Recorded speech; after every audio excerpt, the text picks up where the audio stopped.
Bienvenue dans 10 minutes Movie Recap. Dans la vidéo d'aujourd'hui, nous allons visionner un film dramatique de guerre intitulé 1944. Il y a des révélations à venir. Le film commence à l'aube de la Seconde Guerre mondiale, en 1944. L'Armée rouge est de retour à la frontière estonienne. Le 27 juillet, à la ligne Tannenberg, les troupes SS occupent les tranchées alors que leur ennemi, l'Union soviétique, bombarde lourdement la position. Karl Tamik, un sergent de la 20e division Waffen-SS estonienne, sort en courant de son abri pour réparer la ligne téléphonique. Malgré tout, il réussit à réparer les lignes, et son officier supérieur, ANTS, reçoit un appel téléphonique lui ordonnant de tenir les lignes. Tout le peloton se rend alors dans les tranchées et se met en position. Les blindés et l'infanterie de l'Armée rouge avancent peu après le bombardement. Lorsque l'Armée rouge est suffisamment proche, les nazis donnent tout. Tireurs d'élite, mortiers, grenades, canons et mitrailleuses. Tout ce que vous nommez, ils l'ont tiré. Les SS estoniens exécutent fermement les ordres et tiennent les positions. Pendant ce temps, l'Armée rouge a ses chars et tire sur ses rivaux. Le MG42 est presque à court de balles. Karl va immédiatement chercher des munitions et, en chemin, il aide un allié blessé. Au même moment, un char parvient à passer la première ligne de tranchée et un soldat le met rapidement hors d'état de nuire en utilisant un Panzerfaust. Lorsque l'infanterie ennemie est à quelques dizaines de mètres, les nazis lancent leurs grenades à manche pour repousser ou au moins ralentir les attaquants. Lorsque Karl revient de sa course aux munitions, son artilleur est tué d'une balle dans la tête. Sans hésiter, il prend la position et tire sur les communistes qui arrivent. Les défenseurs ont réussi à s'en sortir avec moins de 20 décès et des centaines de morts du côté de l'Armée rouge. Lorsque la poussière retombe cette nuit-là, ils demandent au moins 10 hommes pour les renforcer, mais seuls 2 jumeaux, Kostja et Anton, arrivent. L'escouade se présente alors au nouveau visage. Karl met les jumeaux à l'aise et demande au plus âgé des deux, Kostja, d'être son nouvel assistant pour le maniement de la mitrailleuse. Anton a essayé de se porter volontaire avec son frère, mais a été refusé. Plus tard dans la même nuit, Karl entend des bruits de pas et prépare son couteau.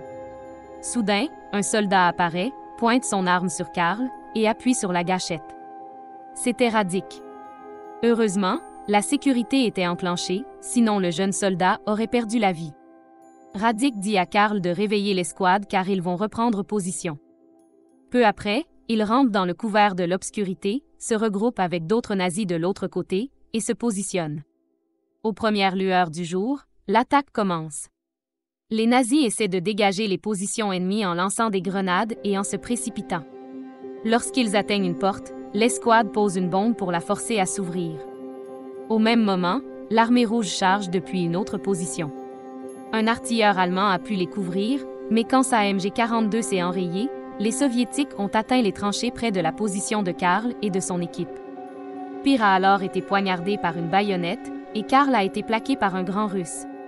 Karl sort alors un couteau de sa botte et poignarde le grand homme, le tuant sur le coup. Des semaines plus tard, un fonctionnaire estonien de haut rang se rend sur la fameuse ligne Tannenberg pour récompenser les hommes pour leurs actions héroïques en leur remettant des photos signées du Führer. Par la suite, les hommes tentent de se détendre en buvant dans leur abri et en se moquant de l'image d'Hitler. Mais le plaisir tourne rapidement à la déception. La testostérone mélangée à l'alcool et à l'ego avec une touche de désaccord a fait que l'escouade s'est battue entre elles. Heureusement, cela ne s'est terminé que par des cris. Anton est sorti le premier, pensant soulager son frère jumeau, Kostja. Par ennui, les hommes ont suivi. Au front, Anton passe la tête hors des tranchées pour surveiller le terrain neutre. Un coup de fusil retentit une minute plus tard, et une balle atteint Anton à la tête. Son corps mort tombe près de son frère jumeau. En raison du choc, Kostja ne peut pas prononcer un mot et pleure. Plus tard, ANTS annonce à Karl qu'ils vont partir pour l'Allemagne.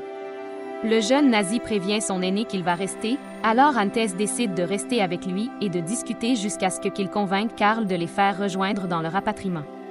Au matin, des centaines de réfugiés inondent la route principale pour se rendre là où ils peuvent être en sécurité.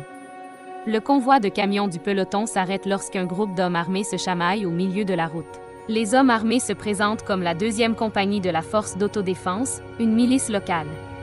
Ils ont demandé si les nazis estoniens avaient des munitions en réserve. Ils ont donné à la milice locale quelques fusils russes. Quelques instants plus tard, un avion apparaît et effectue un piqué. Les réfugiés et les soldats se mettent immédiatement à l'abri, mais il est trop tard pour certains.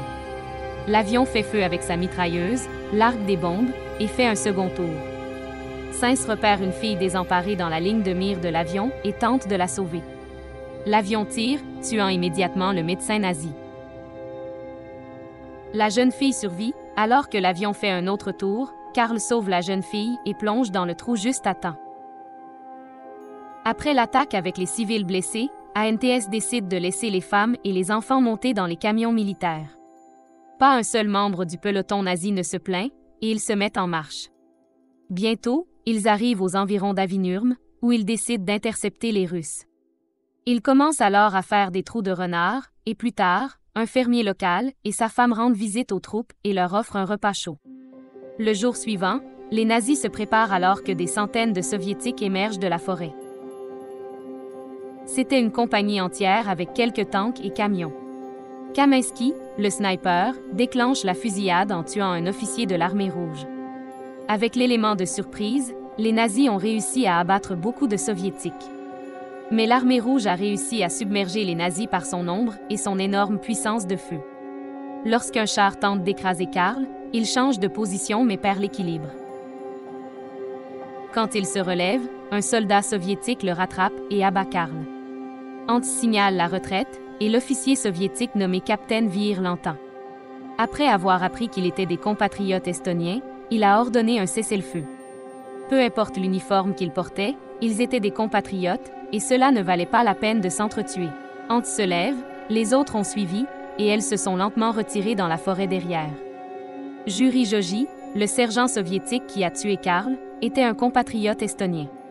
Un soupçon de regret se lit sur son visage lorsqu'il voit les 3 couleurs de son pays près de l'insigne de grade de Karl. Juri se penche alors, prend une lettre dans la veste de Karl et range l'uniforme du soldat mort. Par la suite, Kreml, le commandant soviétique, arrive et réprimande le capitaine pour avoir ordonné le cessez-le-feu. Kreml menace le capitaine de le faire passer en cour martiale pour ses actions, mais Vir ne se laisse pas impressionner. Plus tard, Vir ordonne à Juri d'enterrer les morts, qu'ils soient communistes ou fascistes. Peu après, le fermier local et sa femme reviennent et offrent un repas chaud à Juri et ses hommes. Les Soviétiques n'ont pas pris grand-chose, mais à la place, ils ont donné au couple âgé des rations américaines en conserve. Le couple se rend compte qu'ils sont communistes lorsque les soldats portent leurs uniformes alors qu'ils se préparent à partir. L'expression du couple âgé a changé. Le 22 septembre, Juri et ses compagnons arrivent dans la ville de Tallinn. La ville est désormais sous domination soviétique. Après des mois d'action, les troupes ont l'occasion de profiter de la paix momentanée. Un soir, Juri va remettre la lettre qui se trouve sur le corps de Karl. Il sonne à la porte, et une belle dame répond. Il se présente et demande si Enno Tamik vit dans l'appartement.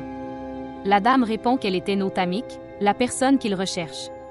Elle l'invite à entrer, Juri lui remet la lettre, et elle continue à lire son contenu. Par la suite, lorsqu'on lui demande comment il a obtenu la lettre, Juri répond et suppose qu'Enno et Karl sont mariés. Elle le corrige en précisant que Karl est son frère.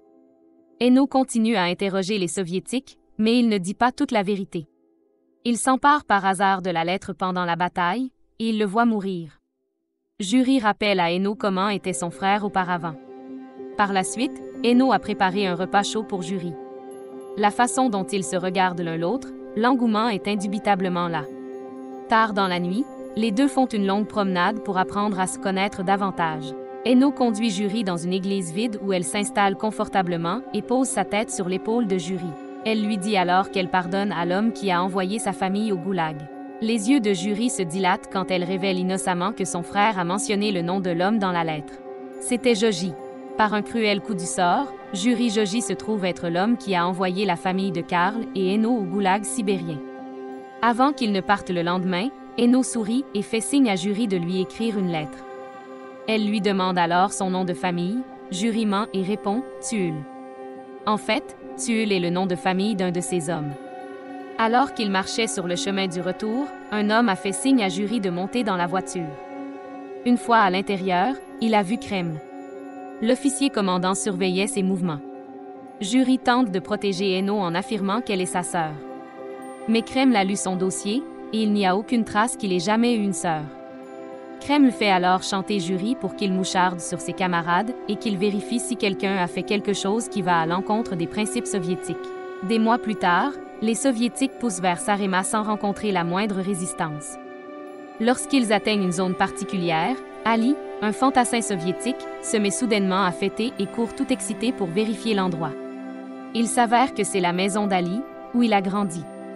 Le capitaine Vihir ordonne à l'escouade de Jury d'accompagner Ali. Avec un toit au-dessus de leur tête, l'équipe s'exécute avec plaisir. Plus tard dans la nuit, 3 remplaçants sont envoyés pour faire rejoindre l'équipe de Jury. Jury remarque immédiatement la posture du soldat à qui il ordonne de se mettre à l'aise. Il essaie alors d'être franc avec eux et leur demande s'ils ont déjà servi le Troisième Reich. Les 3 hommes hésitent d'abord, mais finissent par admettre qu'ils faisaient partie des forces allemandes, mais qu'ils ont déserté jusqu'à ce qu'ils soient enrôlés par les Soviétiques. Jury conseille aux jeunes gens de garder secrète leur histoire avec les nazis. Après avoir informé ces hommes sur l'assaut à venir, Jury est convoqué dans le bureau de Kreml. L'impitoyable commandant soviétique tente de se frotter à Jury dans l'espoir de le faire obéir à tous ses ordres. Mais Jury joue le jeu, hésitant à trahir qui que ce soit. À la mi-novembre, les communistes commencent leur avancée sur la dernière ligne de défense de l'armée allemande sur la péninsule de Sorve. Les navires allemands commencent à tirer avec leurs canons et rendent l'avancée des Soviétiques difficile. Avec des mines des 2 côtés, l'armée rouge n'avait pas d'autre choix que de suivre un seul chemin, et finalement, plusieurs hommes sont morts instantanément après avoir été touchés par un obus. Jury et ses hommes avancent, mais un soldat fou panique et commence à courir sur les côtés. Il déclenche alors une mine, lui faisant perdre une ou 2 jambes. Ils sont bientôt confrontés à des tirs de mitrailleuses lourdes. Les troupes se mettent à l'abri sur la barrière en pierre pendant que les Allemands étouffent leurs mouvements avec une combinaison de mitrailleuses et d'armes antichars. Le sniper de l'équipe de Jury, Oscar, court de l'autre côté et abat un soldat allemand tenant un canon antichar. Après cela, les Soviétiques lancent une charge suicide, ce qui donne lieu à une bataille très intense. Ali prend la tête puis, soudain, un soldat allemand attrape le Soviétique et fait exploser une grenade emportant Ali avec lui. Finalement, les Soviétiques ont gagné la bataille du jour. Plus tard dans la soirée, alors qu'il boit un verre, Oscar demande à Jury pourquoi il n'arrive pas à dormir. Jury répond qu'il ne peut pas oublier Karl et raconte ensuite l'histoire lorsqu'il envoie sa lettre. Le lendemain, toute la compagnie patrouille dans une forêt avec leur commandant, Kreml. Le capitaine Vihir dit à Jury que le département politique du Soviet s'intéresse à lui et qu'ils ont tous 2 de gros problèmes avec le Parti communiste. Puis ils entendent un bruit. Vihir fait signe aux troupes de faire attention et de se précipiter vers le bruit. Ils finissent par entourer 5 garçons estoniens portant des uniformes SS allemands qui ne résistent pas. Vihir ordonne aux jeunes garçons de venir les mains en l'air. Les adolescents expliquent qu'ils n'étaient pas volontaires et qu'ils ont été forcés par les nazis à aller en Allemagne, mais qu'ils ne l'ont pas fait parce qu'ils voulaient rentrer chez eux. Après avoir entendu leur histoire, Kreml ordonne immédiatement à Jury de prendre ces hommes et d'abattre les jeunes traîtres. Jury fait valoir que ce sont des enfants. Lorsque Kreml déclare que les transfuges sont censés être tués immédiatement, Vihir répond que les enfants ont été forcés. Le commandant soviétique donne l'ordre à Jury une 2e fois, mais Jury reste fidèle à ses principes et à sa morale. Il refuse de les abattre. En réponse, Kreml tire sur Jury en plein cœur, le tuant sur le coup. Les autres pointent leurs armes sur Kreml, mais celui-ci les menace de mettre tous leurs proches au goulag s'ils le tuent. Mais Oscar n'en démord pas et tire sur Kreml. Les membres de l'équipe de Jury prennent un moment avant de passer à autre chose. Le film se termine avec Oscar qui remet la lettre de la veste de Jury à Eno. Dans la lettre, Jury dit que son nom de famille est Joji, puis raconte qu'il a tué son frère Karl au combat. Il n'a pas pu lui dire la vérité les yeux dans les yeux car elle était la seule raison qui le faisait tenir. Jury lui demande alors de lui pardonner. Merci d'avoir regardé, abonnez-vous pour d'autres vidéos comme celle-ci.